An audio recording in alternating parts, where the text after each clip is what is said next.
di channel Keling TMWD. Kali ini kita mengingat kembali cerita sejarah di zaman Hindia Belanda, awalnya penjelajahan sektor pertambangan batu bara, dan dilanjutkan penjajahan di Loakulu, Kutai Kartanegara. Mari kita bahas. Sejarah Loakulu Kutai Kartanegara, kota tua pertambangan batu bara tahun 1888 sampai 1970. Loakulu merupakan bagian dari sejarah pertambangan batu bara di Indonesia, bersama-sama wilayah lain di Indonesia yang memiliki potensi sumber daya batu bara dan dimanfaatkan oleh pihak Belanda saat itu untuk memenuhi kebutuhan energi dan perluasan sektor perdagangan komoditi hasil tambang dalam dunia internasional di luar sektor yang telah berkembang sebelumnya di bidang komoditi agronomi, konveksi maupun lainnya atas nama pemerintah Hindia Belanda. Pengembangan sektor pertambangan baik batu bara, mineral maupun migas oleh pemerintah Hindia Belanda di kawasan Kepulauan Hindia Belanda memang relatif baru, di sekitar akhir abad ke-19, meski penjelajahan dan perdagangan ke wilayah Hindia Belanda, yang dilanjutkan dengan penjajahan pada akhirnya, telah dilakukan sejak abad ke-16 silam. Pada kurun waktu yang relatif bersamaan, serangkaian kegiatan pengembangan sektor pertambangan batu bara terjadi di beberapa wilayah Hindia Belanda saat itu, diolah dari berbagai sumber di antaranya. 1. Sawah Lunto, terletak di Sumatera Barat, memulai rangkaian kegiatan penambangan batu bara pada tahun 1888. 2. Pengaron, terletak di Kalimantan Selatan, Gubernur Jenderal J.J. Rochusen datang untuk meresmikan pembukaan tambang batu bara Hindia Belanda pertama yang dinamakan Tambang Batu Bara Oranje Nassau pada tanggal 28 September 1849 sebelum akhirnya tutup pada kisaran Juni 1859 karena perlawanan yang dipimpin Pangeran Antasari. 3. Bukit Asam, terletak di Sumatera Selatan, memulai kegiatan penambangan batu bara pada tahun 1919. 4. Sembelimbingan, Pulau Laut, terletak di Kalimantan Selatan, perusahaan tambang Pulau Laut, The Steenkolen Maatschappij, Pulau Lauet, dibuka pada tahun 1903 dan berakhir pada tahun 1930. 5.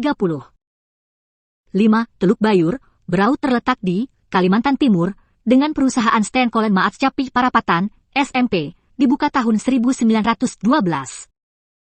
Loakulu di Kutai Kartanegara, Batu Panggal dan Palaran di Samarinda, Kalimantan Timur, dengan perusahaan pertambangan Oost Borneo Maatschappij, OBM, dibuka tahun 1888 dan selanjutnya diambil alih pemerintah Republik Indonesia setelah kemerdekaan dan akhirnya ditutup pada tahun 1970. Jejak peninggalan Belanda dalam kegiatan penambangan di Hindia Belanda saat itu, kini Republik Indonesia, berupa bekas lubang gali, bangunan perkantoran, bangunan pemukiman, mes kerja, tempat tinggal, sekolah ataupun bangunan dan peralatan lain yang telah ada pada masa kegiatan penambangan dan masih bisa dilihat saat ini, merupakan bagian dari sejarah bangsa yang semestinya dilestarikan karena dapat berperan sebagai sarana pembelajaran kesejarahan bangsa dan potensi pariwisata bertema sejarah. Kegiatan ini dimaksudkan untuk memetakan secara umum lokasi-lokasi yang dianggap memiliki nilai kesejarahan di Loakulu dalam upaya ekstraksi sumber daya alam batu bara oleh pemerintah kolonial Belanda kala itu dan interaksinya dengan penduduk setempat. Tujuan dari kegiatan ini yakni 1. Penyadaran akan keberadaan aset berharga yang dimiliki oleh Loakulu dalam perjalanannya mendukung perekonomian Hindia Belanda saat itu dan Republik Indonesia setelah kemerdekaan. 2. Peningkatan kepedulian masyarakat, pemerintah daerah maupun pemerintah pusat terhadap upaya pelestarian sejarah.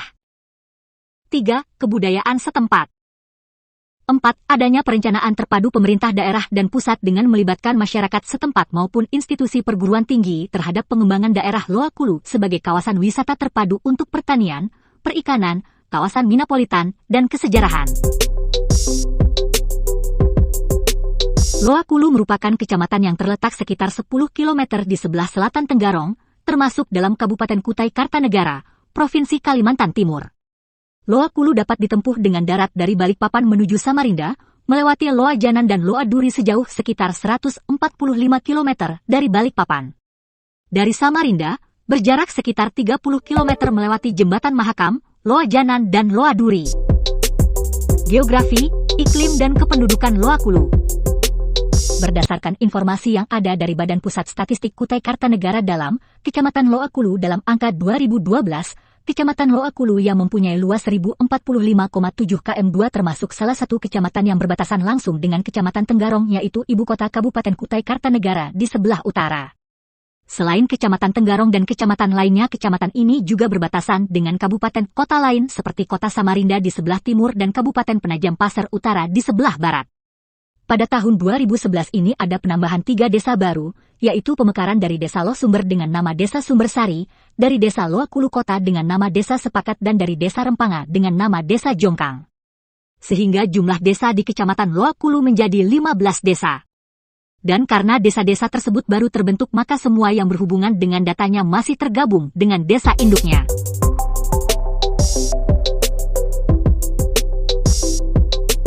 Gunung, pegunungan yang ada di antaranya Gunung Lengkuk dengan tinggi 485 m, Gunung Parung tingginya 400 m, Gunung Kelipung dengan tinggi hanya 156 m. Dari ketiga gunung tersebut semuanya terletak di Desa Jonggon, desa yang memang sebagian wilayahnya berupa pegunungan. Ada satu gunung lagi dengan ketinggian 300 m yaitu Gunung Taman Arum yang berada di Desa Loh Sumber. Kecamatan Loakulu yang mempunyai wilayah dataran dan pegunungan ternyata juga mempunyai wilayah yang berawa, bahkan hampir seluruh desa di Kecamatan Loakulu mempunyai area rawa dan hanya 3 desa yang tidak mempunyai rawa karena merupakan daerah dataran tinggi yaitu Desa Loh Sumber, Desa Margahayu, dan Desa Jembayan Tengah. Desa dengan rawa terluas yaitu Desa Jonggon Jaya yaitu dengan luas rawa mencapai 517 hektar disusul kemudian dengan Desa Sungai Payang dengan rawa belumpur yang luasnya 500 hektar. Desa Ponoragan hanya mempunyai 10 hektar rawa yaitu rawa nyamuk karena sebagian besar wilayahnya merupakan daerah dataran. Seperti daerah lainnya, Kecamatan Loakulu masih merupakan wilayah tropis yang memiliki 2 musim yaitu musim hujan dan musim kemarau. Kecamatan ini memiliki rata-rata curah hujan yang lumayan tinggi, sehingga kecamatan ini termasuk kecamatan yang mempunyai lahan yang subur sehingga sektor pertaniannya juga menjadi maju. Dari bulan Desember sampai bulan Mei curah hujan dan hari hujan cukup tinggi yaitu curah hujan berkisar antara 31.246 mm dan hari hujan berkisar antara 8.14 hh. Dari bulan Juni sampai November curah hujan mulai menurun dengan kisaran 6.95 mm dengan hari hujan 3.14 hh. Kecamatan Loakulu termasuk salah satu kecamatan yang padat penduduknya terutama di wilayah-wilayah yang berdekatan dengan ibu kota kecamatan atau Desa Loh Sumber seperti Desa Loakulu Kota dan Ponoragan. Jumlah penduduk Kecamatan Loakulu sebanyak 42.211 jiwa pada tahun 2011 dengan rincian 22.142 jiwa penduduk laki-laki dan 20.069 jiwa penduduk perempuan. Kepadatan penduduk di suatu wilayah didapat dari jumlah rumah tangga di suatu wilayah tersebut dibagi dengan luas wilayah. Di Kecamatan Loakulu sendiri kepadatan penduduknya 28,51, ini berarti di setiap 1 kilometer dihuni oleh sekitar 28 penduduk atau 8 rumah tangga. Desa Lung Anai merupakan daerah terpadat dikarenakan dengan luas wilayahnya yang hanya 1,1 km2 dengan jumlah penduduk 477 jiwa atau 127 rumah tangga dengan angka kepadatan penduduknya mencapai 433,64 dan kepadatan rumah tangganya mencapai 115,45. Dan desa dengan angka kepadatan penduduk paling kecil yaitu Desa Sungai Payang dengan wilayah yang sangat luas yaitu 416,9 km2 dan dengan jumlah penduduk 3.054 jiwa atau 738 rumah tangga dan jika dihitung maka kepadatan penduduknya hanya 7,33 dan kepadatan rumah tangganya hanya 1,77 yang berarti bahwa di setiap 1 kilometer terdapat 7 orang penduduk atau sekitar 2 rumah tangga. Perbandingan jumlah antara penduduk laki-laki dan perempuan yang biasa disebut dengan rasio jenis kelamin diperoleh dari jumlah penduduk laki-laki dibagi jumlah penduduk perempuan dikali 100. Di Kecamatan Loakulu sendiri pada tahun 2011 ini rasio jenis kelamin antara laki-laki dan perempuan sebesar 110 yang diperoleh dari 22.142 jumlah penduduk laki-laki dibagi dengan 20.069 jumlah penduduk perempuan dan dikalikan 100. Dari angka tersebut terlihat bahwa jumlah penduduk laki-laki lebih besar dari jumlah penduduk perempuan. Dengan selisih 2.073 jiwa. Geologi Loakulu. Landon Jones, 1987, berdasarkan serangkaian pengeboran eksplorasinya di kawasan Loaduri, Loakulu, Prangat dan Kamboja mengutarakan pengelompokan formasi batuan untuk wilayah Samarinda dan sekitarnya menjadi formasi Loaduri, formasi Loakulu, formasi Prangat dan formasi Kamboja, berturut-turut dari Miosen bawah hingga Miosen atas. Formasi Loaduri. Formasi Loaduri sejatinya merupakan sekuen turbidit dari batu lumpur, mudstone, dan batu lanau, siltstone, dengan batu pasir vulkanogenik berwarna hijau. Bagian bawah dari formasi Loa Duri ini adalah bagian atas dari batu gamping batu putih limestone. Pada daerah Loa Duri, batu gamping batu putih mengandung koral yang melimpah, moluska dan foraminifera yang mengindikasikan lingkungan laut dangkal jernih. Ketebalan formasi Loa Duri ini mencapai 450 meter, terendapkan dalam rentang waktu Miosen bawah pada lingkungan pengendapan laut dalam. Formasi Loa Kulu. Formasi Loa Kulu terdiri dari batu gamping berfosil lempungan laut dan batu lumpur, batu pasir, seateak, dan batu bara. Batu gamping berada pada bagian bawah dari formasi Loa Kulu, sementara batu lumpur dan batu pasir mendominasi formasi yang ada.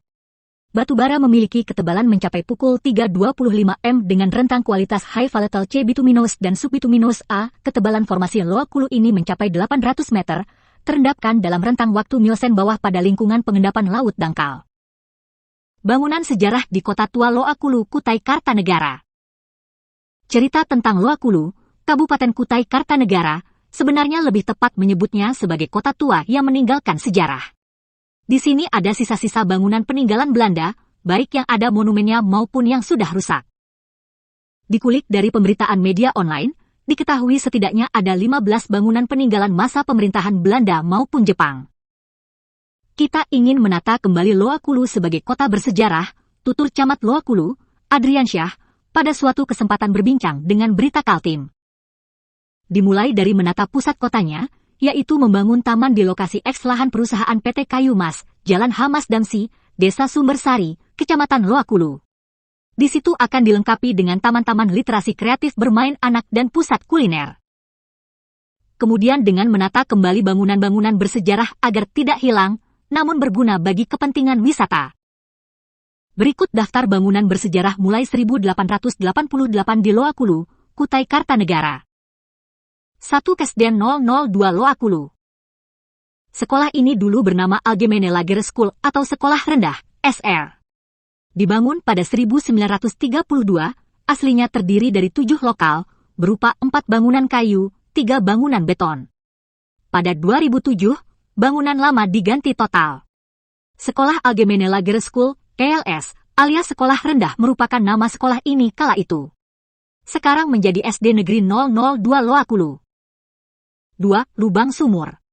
Lubang berukuran sekitar 1,515 m dengan tebal dinding pukul 0,10 meter, dengan kedalaman mencapai 30 meter, dahulu dipergunakan sebagai bagian dari terowongan tambang batu bara. 3. Lubang Pembantaian Jepang. Lubang pembantaian ini merupakan sumur yang ada di pojok bangunan rumah yang dibangun Belanda. Pihak yang dibantai tentara Jepang yakni orang-orang berpendidikan, bisa baca tulis, kebanyakan berupa mandor, kini setara kepala kerja. 4. Tugu Pembantaian Loa Kulu. Tugu Pembantaian Loa Kulu terletak di puncak bukit, di bagian puncak tugu terbaca tulisan, Juli 1946, merupakan tempat bersemayam jasad para korban pembantaian warga Loa Kulu dan atau keluarga Belanda oleh penjajah Jepang kala itu. 5. Balai Dusun Loh Sumber. Balai Dusun ini telah mengalami perombakan mulai bentuk awalnya di awal abad ke-20, yang awalnya beratap ilalang. Balai Dusun Loh Sumber itu aslinya merupakan bangunan tanpa dinding beratapkan ilalang. 6. Lubang Angin Lubang 3. Kawasan ini diberi nama Lubang 3, konon karena ada 3 buah lubang dalam satu wilayah. Salah satu lubang diyakini sebagai saluran ventilasi untuk sistem tambang dalam untuk mengambil batu bara di bawah permukaan tanah.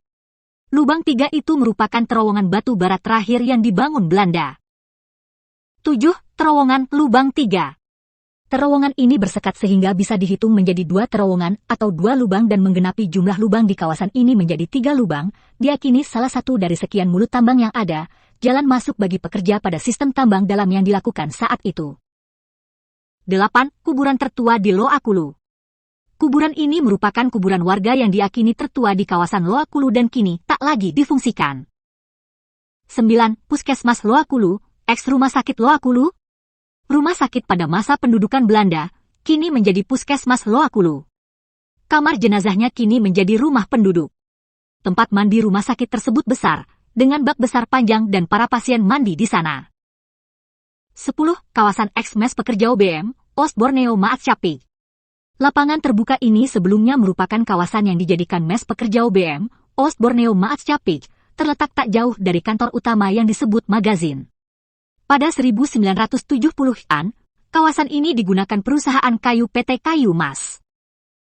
11. Magazin, kantor OBM, Oost-Borneo Maatschappij.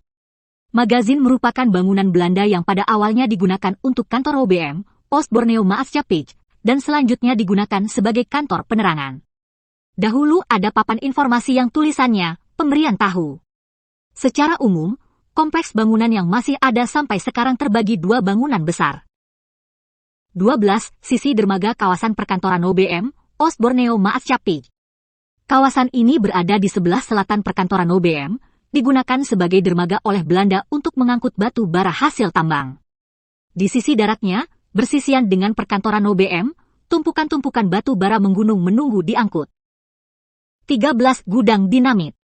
Bangunan yang digunakan OBM untuk menyimpan dinamit bagi keperluan peledakan batu bara di terowongan galinya. 14. Rumah-rumah Belanda. Terletak di Jalan Mawar, salah satu ruas jalan poros Loakulu Tenggarong, terdapat setidaknya 5 rumah Belanda yang masih dihuni penduduk. 15. Kamar bola. Kamar bola merupakan sebutan bagi bangunan tempat orang-orang Belanda bersosialisasi dengan komunitasnya, tempat berdansa dan bermain biliar. Warga pribumi tidak memiliki akses ke sana. Informasi terakhir menyebutkan bangunan tersebut telah dirobohkan, namun fondasinya masih dapat ditemukan. Terima kasih. Itulah story Loakulu dan daerah lainnya yang hampir bersamaan Hindia Belanda ke Nusantara dalam sektor pertambangan. Sekian ulasan sejarah Loakulu, Kutai Kartanegara tentang kota tua dalam pertambangan batu bara. Tahun 1888 sampai 1970. Terima kasih. Salam Life Story Keling TMWD.